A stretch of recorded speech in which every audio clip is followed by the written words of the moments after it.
आप सुन रहे हैं मुंशी प्रेमचंद के प्रसिद्ध उपन्यास गोदान भाग 7 का अगला भाग। राय साहब ने बंदूक उठाई और निशाना बांधना चाहते थे कि खन्ना ने कहा, यह क्या करते हैं आप? खामखा उसे छेड़ रहे हैं, कहीं लौट पड़े तो? लौट क्या पड़ेगा, वहीं ढेर हो जाएगा। तो मुझे उस टीले पर चढ़ जाने दीजिए। मैं शिकार का ऐसा शौकीन नहीं हूँ। तब क्या शिकार खेलने चले थे?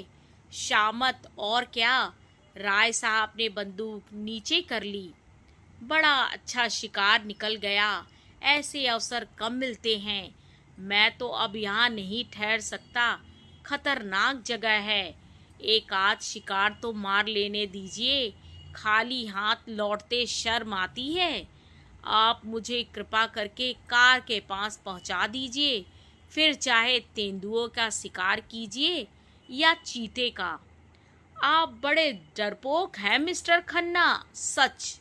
व्यर्थ में अपने जान खतरे में डालना बहादुरी नहीं है। अच्छा, तो आप खुशी से लौट सकते हैं। अकेला? रास्ता बिल्कुल साफ है। जी नहीं, आपको मेरे साथ चलना पड़ेगा। राय साहब ने बहुत समझाया, मगर खन्ना ने एक ना मानी। मारे भय के उसका चेहरा पीला पड़ गया था। उस वक्त अगर झाड़ी में से एक गिलहरी भी निकलती तो वह चीख कर गिर पड़ते। बोटी बोटी कांप रही थी, पसीने से तर हो गए थे। राय साहब को लाचार होकर उनके साथ लौटना पड़ा। जब दोनों आदमी बड़ी दूर निकल आए तो खन्ना के होश ठिकाने आए। बोले, खतरे से नहीं डरता, लेकिन खतरे के मुंह में उंगली डालना हिमाकत है। अजी जाओ भी, जरा सा तेंदुआ देख लिया तो जान निकल गई। मैं शिकार खेलना उस जमाने का संस्कार समझता हूँ जब आदमी पशु था। तब से संस्कृति बहुत आगे बढ़ गई है। मैं मिस मालती से आपकी कलई खोलूँगा। मैं अहिंसावादी होना लज्जा की बात नहीं समझता। अच्छा, तो यह आपका अहिंसावाद था? शाबाश, खन्ना ने गर्व से कहा। जी हाँ, यह मेरा अहिंसावाद था। आप बुद्ध और शंकर के नाम पर गर्व करते हैं और पशुओं की हत्या करते हैं। लज्जा आपको आनी चाहिए, ना कि मुझे। कुछ दूर दोनों फिर चुपचाप चलते रहें। तब खन्ना बोले, तो आप कब तक आएंगे? मैं चाहता हूँ आप पॉलिसी का फॉर्म आज ही भर दें, और शक्कर के हिस्सों का भी। मेरे पास दोनों फॉर्म भी मौजूद हैं। राय साहब ने चिंतित स्वर में कहा, जरा सोच लेने दीजिए। इसमें सोचने की जरूरत नहीं। तीसरी टोली मिर्जा खुर्शेद और मिस्टर तंखा की थी।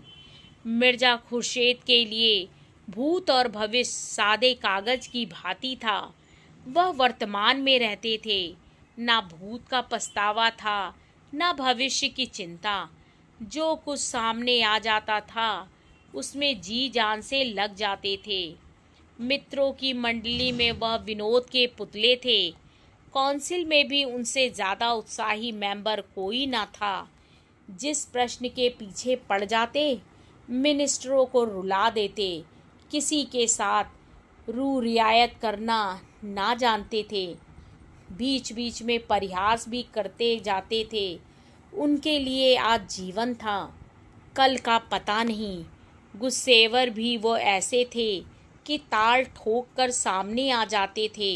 नम्रता के सामने दंडवत कर रहते थे। लेकिन जहाँ किसी ने शान दिखाई और यह हाथ धोकर उसके पीछे पड़े। ना अपना लेना याद रखते थे, ना दूसरों का देना। शौक था शायरी का और शराब का। औरत केवल मनोरंजन की वस्तु थी। बहुत दिन हुए हृदय का निवाला निकाल चुके थे। मिस्टर तंखा दांव पेच के आदमी थे। सौदा पटाने में मामला सुलझाने में, अड़ंगा लगाने में, बालू से तेल निकालने में, गला दबाने में, दुम झाड़कर निकल जाने में बड़े सिद्धहस्त।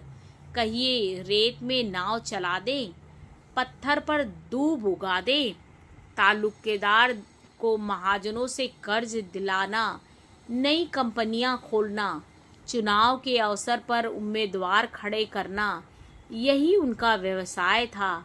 खासकर चुनाव के समय उनकी तकदीर चमकती थी। किसी पोड़े उम्मीदवार को खड़ा करते, दिलो जान से उसका काम करते और 10-20 हजार बना लेते। जब कांग्रेस का जोर था तो कांग्रेस के उम्मीदवार के सहायक थे। जब सांप्रदायिक दल का जोर हुआ तो हिंदू सभा की ओर से काम करने लगे। मगर इस उलटफेर के समर्थन के लिए उनके पास ऐसी दलीलें थीं कि कोई उंगली ना दिखा सकता था। शहर के सभी रईस, सभी हुक्काम, सभी अमीरों से उनका याराना था। दिल में चाहे लोग उनकी नीति पसंद ना करें, पर वह स्वभाव के इतने नम्र थे कि कोई मुंह पर कुछ ना कह सकता था। मिर्जा खुर्शीद ने रुमाल से माथे का पसीना पोंछकर कहा, आज तो शिकार खेलने के लायक दिन नहीं है, आज तो कोई मुशायरा होना चाहिए था। वकील ने समर्थन किया, जी हाँ, वही बाग में बड़ी बहार रहेगी। थोड़ी देर के बाद मिस्टर तनखा ने मामले की बात छेड़ी। अब की चुनाव में बड़े बड़े गुल खिलेंगे, आपके लिए भी मुश्किल है। मिर्जा विरक्त मन से बोले, अब की मैं खड़ा ही ना हूँगा। तनखा ने पूछा, क्यों? मुफ्त की बकबक कौन करे, फायदा ही क्या। मुझे अब इस डेमोक्रेसी में भक्ति नहीं रही। जरा सा काम और महीनों की बहस। हाँ, जनता की आंखों में धूल झोंकने के लिए अच्छा स्वांग है। इससे तो कई अच्छा है कि एक गवर्नर रहे, चाहे वो हिंदुस्तानी हो या अंग्रेज। इससे बहस नहीं। एक इंजन जिस गाड़ी को बड़े मजे से हजारों मील खींच ले जा सकता है, उसे 10,000 आदमी मिलकर भी उतनी तेजी से नहीं खींच सकते। मैं तो यह सारा तमाशा देखकर काउंसिल से बेजार हो गया हूँ। मेरा बस चले तो काउंसिल में आग लगा दूँ, जिसे हम डेमोक्रेसी कहते हैं। वह व्यवहार में बड़े बड़े व्यापारियों और जमींदारों का राज्य है और कुछ नहीं। चुनाव में वही बाजी ले जाता है जिसके पास रुपए हैं। रुपए के जोर से उनके लिए सभी सुविधाएं तैयार हो जाती हैं। बड़े बड़े पंडित, बड़े बड़े मौलवी, बड़े बड़े लिखने और बोलने वाले, जो अपने जबान और कलम से पब्लिक को जिस तरफ चाहे फेर दे, सभी सोने के देवता के पैरों पर माथा रगड़ते हैं। मैंने तो इरादा कर लिया है, अब इलेक्शन के पास ना जाऊंगा। मेरा प्रोपेगेंडा अब डेमोक्रेसी के खिलाफ होगा। मिर्जा साहब ने कुरान की आयतों से सिद्ध किया कि पुराने जमाने के बादशाहों के आदर्श कितने ऊंचे थे। आज तो हम उसकी तरफ ताक भी नहीं कर सकते। हमारी आंखों में चकाचौंध आ जाएगी। बादशाह तो खजाने की एक कौड़ी भी निजी खर्च में लाने का अधिकार न था। वह किताबें नकल करके, कपड़े सीकर, लड़कों को पढ़ाकर अपना गुजर करता था। मिर्जा ने आदर्श महीपों की एक लंबी सूची गिना दी। कहाँ तो वह प्रजा को पालने वाला बादशाह और कहाँ आजकल के मंत्री और मिनिस्टर। 5, 6, 7, 8 हजार माहवार मिलना चाहिए। यह लूट है या डेमोक्रेसी? हिरनों का झुंड चरता हुआ नजर आया। मिर्जा के मुख पर शिकार का जोश चमक उठा। बंदूक संभाली और निशाना मारा। एक काला सा हिरन गिर पड़ा। वह मारा इस उन्मत्त ध्वनि के साथ मिर्जा भी बेतहाशा दौड़े, बिल्कुल बच्चों की तरह उछलते कूदते, तालियां बजाते। समीप ही एक वृक्ष पर एक आदमी लकड़ियां काट रहा था। वह भी चटपट वृक्ष से उतरकर मिर्जा जी के साथ दौड़ा। हिरन की गर्दन में गोली लगी थी, उसके पैरों में कंपन हो रहा था और आंखें पथरा गई थीं। लकड़हारे ने हिरन को करुण नेत्रों से देखकर कहा, अच्छा पट्ठा था, मन भर से कम ना होगा। हुक्म हो तो मैं उठाकर पहुंचा दूं? मिर्जा कुछ बोले नहीं। हिरन की टंगी हुई दीन वेदना से भरी आंखें देख रहे थे। अभी 1 मिनट पहले इसमें जीवन था। जरा सा पत्ता भी खड़कता तो कान खड़े करके चौकड़ियां भरता हुआ निकल भागता। अपने मित्रों और बाल बच्चों के साथ ईश्वर की उगाई हुई घास खा रहा था, मगर अब निस्पंद पड़ा है। उसकी खाल उधेड़ लो, उसकी बोटियां कर डालो, उसका कीमा बना डालो, उसे खबर भी ना होगी। उसके क्रीडामय जीवन में जो आकर्षण था, जो आनंद था, वह क्या इस निर्जीव सौ में है? कितनी सुंदर गठन थी, कितनी प्यारी आंखें, कितनी मनोहर छवि। उसकी छलांगे हृदय में आनंद की तरंगे पैदा कर देती थीं। उसकी चौकड़ियों के साथ हमारा मन भी चौकड़ियां भरने लगता था। उसकी स्फूर्ति जीवन सा बिखेरती चलती थी, जैसे फूल सुगंध बिखेरता है। लेकिन अब उसे देखकर ग्लानि होती है। लकड़हारे ने पूछा, कहाँ पहुँचाना है मालिक? मुझे भी 2-4 पैसे दे देना। मिर्जा जी जैसे ध्यान से चौंके, बोले, अच्छा उठा ले। कहाँ चलेगा? जहाँ हुक्म हो मालिक। नहीं, जहाँ तेरी इच्छा हो वहाँ ले जा, मैं तुझे देता हूँ।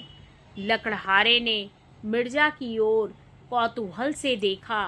कानों पर विश्वास न आया। अरे नहीं मालिक, हुजूर ने शिकार किया है तो हम कैसे खा लें? नहीं नहीं, मैं खुशी से कहता हूँ, तुम इसे ले जाओ। तुम्हारा घर यहाँ से कितनी दूर है? कोई आधा कोस होगा मालिक। तो मैं भी तुम्हारे साथ चलूँगा, देखूँगा तुम्हारे बाल बच्चे कैसे खुश होते हैं। ऐसे तो मैं ना ले जाऊँगा सरकार, आप इतनी दूर से आए, इस कड़ी धूप में शिकार किया, मैं कैसे उठा ले जाऊं? उठा उठा, देर ना कर, मुझे मालूम हो गया तू भला आदमी है। लकड़हारे ने डरते डरते और रह रहकर मिर्जा जी के मुख की ओर सशंक नेत्रों से देखते हुए कि कहीं बिगड़ ना जाए, हिरन को उठाया। सहसा उसने हिरन को छोड़ दिया और खड़ा होकर बोला, मैं समझ गया मालिक, हुजूर ने इसकी हलाली नहीं की। मिर्जा जी ने हंसकर कहा, बस बस, तूने खूब समझा, अब उठा ले और घर चल। मिर्जा जी धर्म के इतने पाबंद ना थे। 10 साल से उन्होंने नमाज ना पढ़ी थी। 2 महीनों में एक दिन व्रत रख लेते थे, बिल्कुल निराहार निर्जल। मगर लकड़हारे को इस ख्याल से जो संतोष हुआ था कि हिरन अब इन लोगों के लिए अखाद्य हो गया है, उसे फीका ना करना चाहते थे। लकड़हारे ने हल्के मन से हिरन को गर्दन पर रख लिया और घर की ओर चला।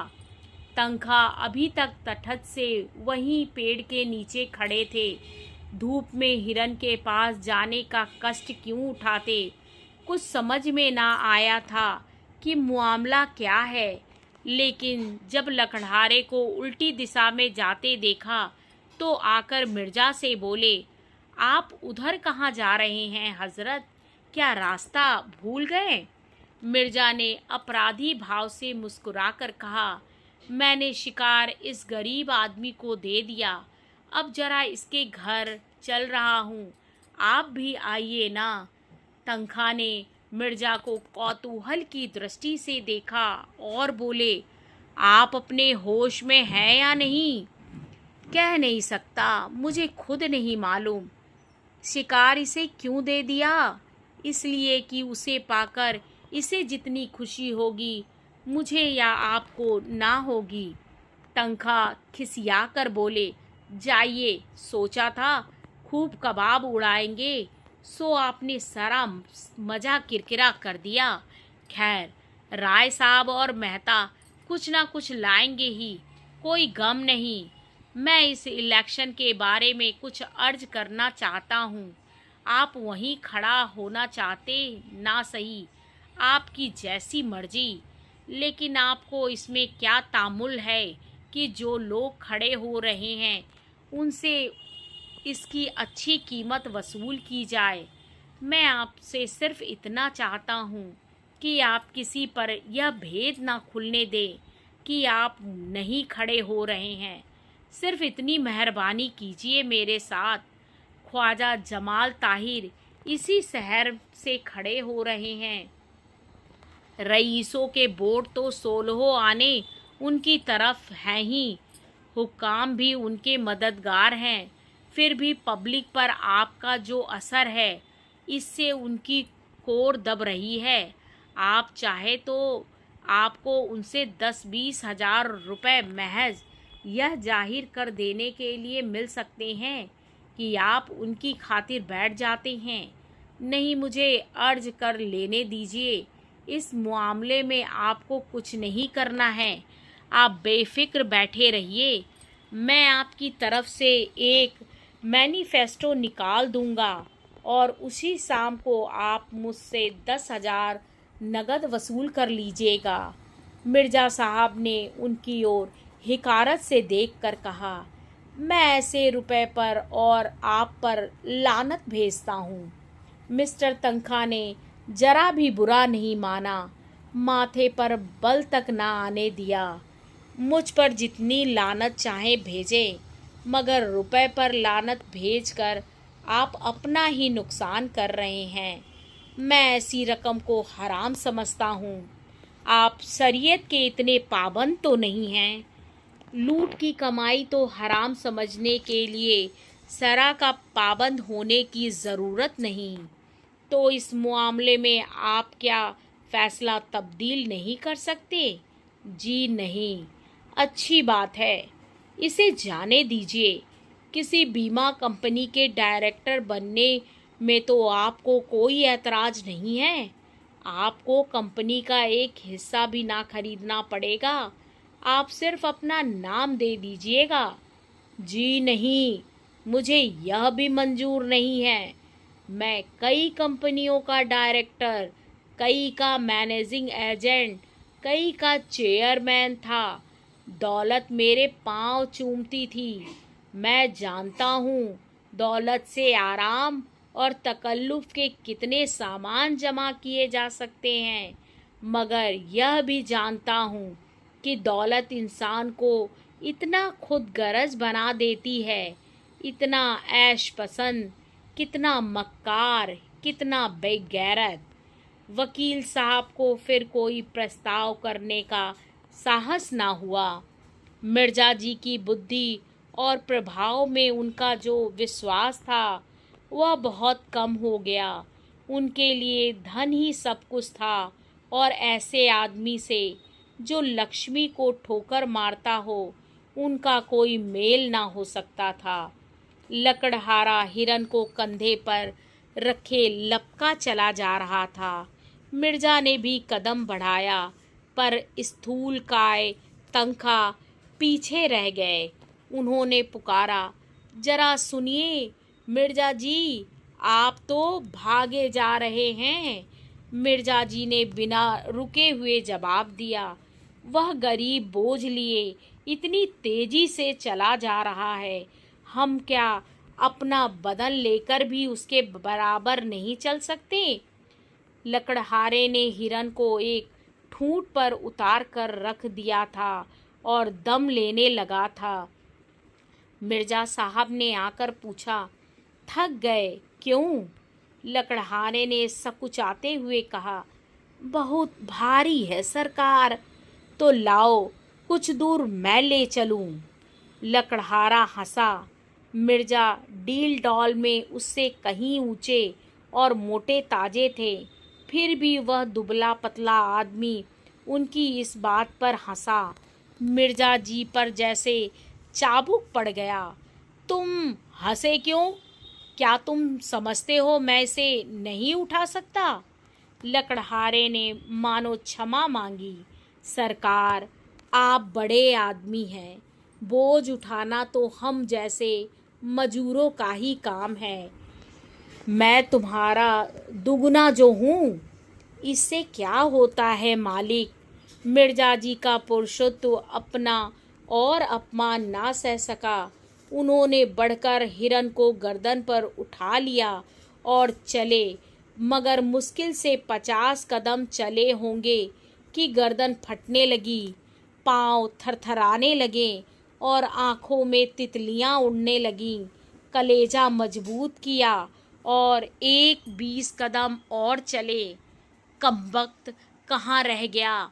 मैंने इस लाश में शीशा भर दिया गया हो, जरा मिस्टर तनखा की गर्दन पर रख दूं तो मज़ा आए।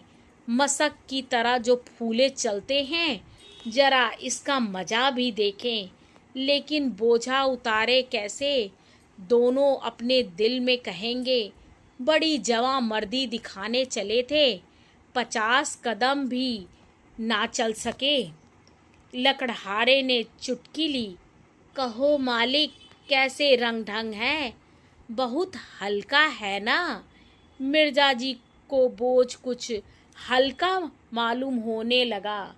बोले, उतनी दूर तो ले ही जाऊंगा जितनी दूर तुम लाए हो। कई दिन गर्दन दुखेगी मालिक। तुम क्या समझते हो मैं यूं ही फूला हुआ हूँ? नहीं मालिक, अब तो ऐसा नहीं समझता। मुदा आप हैरान ना हो, वह चट्टान है, उस पर उतार दीजिए। मैं अभी इसे इतनी ही दूर और ले जा सकता हूँ, मगर यह अच्छा तो नहीं लगता कि मैं ठाला चलूँ और आप लदे रहें। मिर्जा साहब ने चट्टान पर हिरन को उतार कर रख दिया। वकील साहब आ पहुँचे। मिर्जा ने दाना फेंका। अब आपको भी कुछ दूर ले चलना पड़ेगा जनाब। वकील साहब की नज़रों में अब मिर्जा जी का कोई महत्व ना था। बोले, माफ़ कीजिएगा, मुझे अपनी पहलवानी का दावा नहीं है।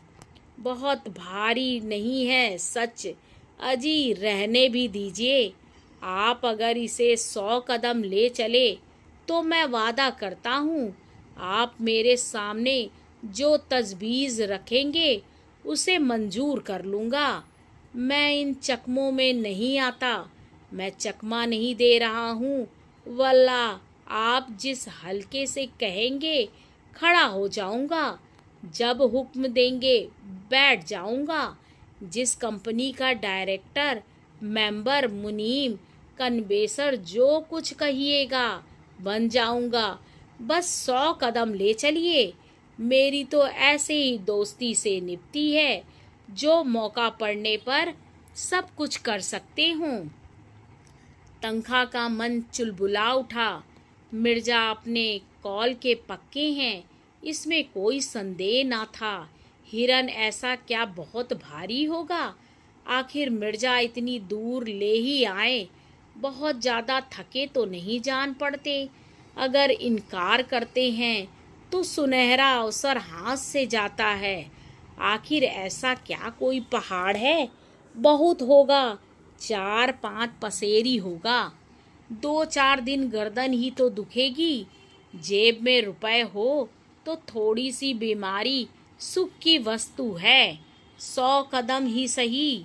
हाँ, 100 कदम मैं गिनता चलूँगा। देखिए, निकल ना जाइएगा।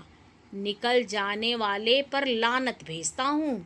तनखा ने जूते का फीता फिर से बांधा, कोट उतार कर लकड़हारे को दिया, पतलून ऊपर चढ़ाया, रुमाल से मुंह पोंछा और इस तरह हिरन को देखा मानो ओखली में सिर देने जा रहे हैं।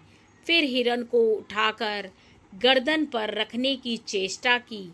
2-3 बार जोर लगाने पर लाश गर्दन पर तो आ गई, पर गर्दन ना उठ सकी।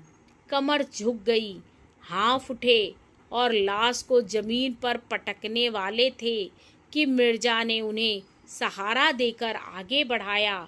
तनखा ने एक डग इस तरह उठाया जैसे दलदल में पांव रख रहे हों। मिर्जा ने बढ़ावा दिया, शाबाश मेरे शेर, वाह वाह। तनखा ने एक डग और रखा। मालूम हुआ गर्दन टूटी जाती है। मार लिया मैदान, शाबाश, जीते रहो पट्टे। तनखा 2 डग और बढ़े। आंखें निकली पड़ती थीं। बस एक बार और जोर मारो दोस्त। 100 कदम की शर्त गलत, 50 कदम की ही रही। वकील साहब का बुरा हाल था। वह बेजान हिरन शेर की तरह उनको दबोचे हुए, उनका हृदय रक्त चूस रहा था। सारी शक्तियां जवाब दे चुकी थीं। केवल लोभ किसी लोहे की धरन की तरह छत को संभाले हुए था। 1 से 25,000 तक की गोटी थी, मगर अंत में वह शहतीर भी जवाब दे गई। लोभी की कमर भी टूट गई। आंखों के सामने अंधेरा छा गया, सिर में चक्कर आया और वह शिकार गर्दन पर लिए पथरीली जमीन पर गिर पड़े। मिर्जा ने तुरंत उन्हें उठाया और अपने रुमाल से हवा करते हुए उनकी पीठ ठोकी। जोर तो यार तुमने खूब मारा, लेकिन तकदीर के खोटे हो। तंगता ने हाफते हुए लंबी सांस खींचकर कहा, आपने तो मेरी जान ही ले ली थी। 2 मन में कम ना होगा ससुर। मिर्जा ने हंसते हुए कहा, लेकिन भाईजान मैं भी तो इतनी दूर उठाकर लाया ही था। वकील साहब ने खुशामद करनी शुरू की। मुझे तो आपकी फरमाइश पूरी करनी थी, आपको तमाशा देखना था, वह आपने देख लिया। अब आपको अपना वादा पूरा करना होगा। आपने मुआदा कब पूरा किया? कोशिश तो जान तोड़कर की, इसकी सनद नहीं हुई। लकड़हारे ने फिर हिरन उठा लिया और भागा चला जा रहा था। वह दिखा देना चाहता था कि तुम लोगों ने कांक कूक कर 10 कदम इसे उठा लिया तो यह ना समझो कि पास हो गए। इस जंगल में मैं दुर्बल होने पर भी तुमसे आगे रहूँगा। हाँ, कागज तुम चाहे जितना काला करो और झूठे मुकदमे चाहे जितने बनाओ। छोटा सा 5-6 घरों का पुरवा था। कई लड़के इमली के पेड़ के नीचे खेल रहे थे। लकड़हारे को देखते ही सबों ने दौड़कर उनका स्वागत किया और पूछने लगे, किसने मारा बापू? कैसे मारा? कहाँ मारा? कैसे गोली लगी? कहाँ लगी? इसी को क्यों लगी और हिरनों को क्यों ना लगी? लकड़हारा हू हाँ करता इमली के नीचे पहुंचा और हिरन को उतारकर पास की झोपड़ी में दोनों महानुभावों के लिए खाट लेने दौड़ा। उसके चारों लड़कों और लड़कियों ने शिकार को अपने चार्ज में ले लिया और अन्य लड़कों को भगाने की चेष्टा करने लगे।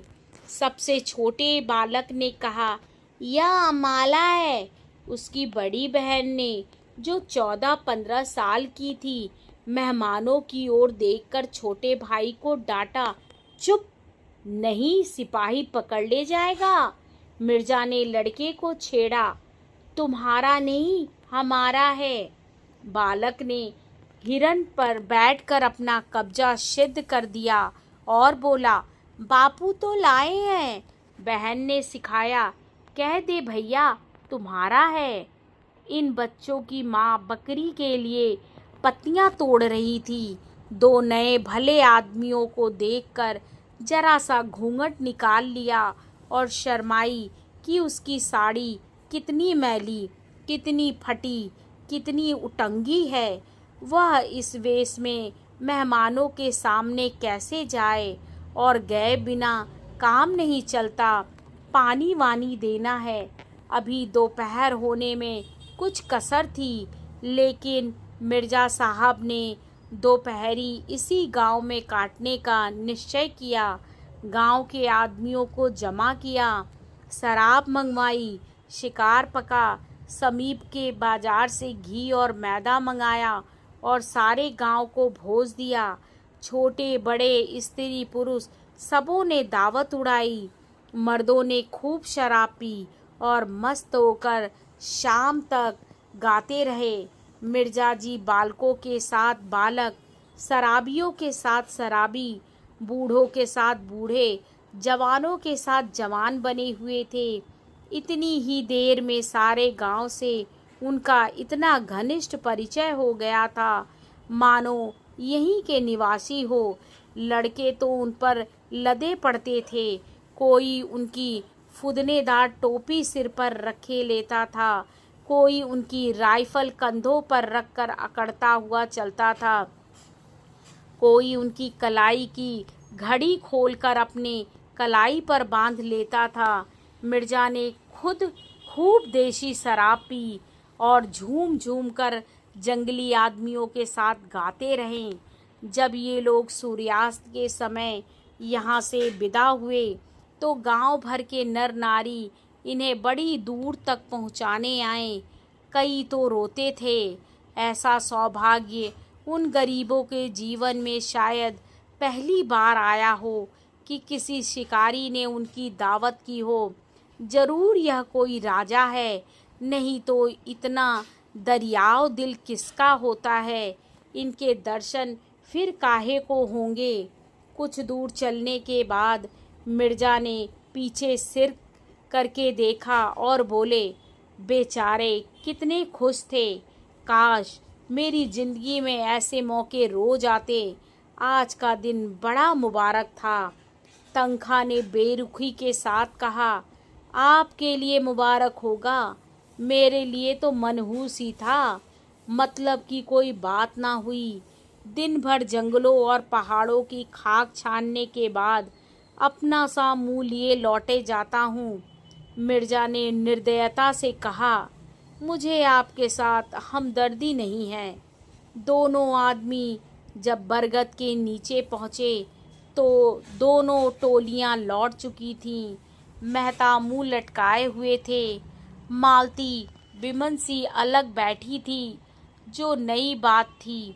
राय साहब और खन्ना दोनों भूखे रह गए थे और किसी के मुंह से बात ना निकलती थी। वकील साहब इसलिए दुखी थे कि मिर्जा ने उनके साथ बेवफाई की। अकेले मिर्जा साहब प्रसन्न थे और वह प्रसन्नता अलौकिक थी। आप आगे की कहानी अगले भाग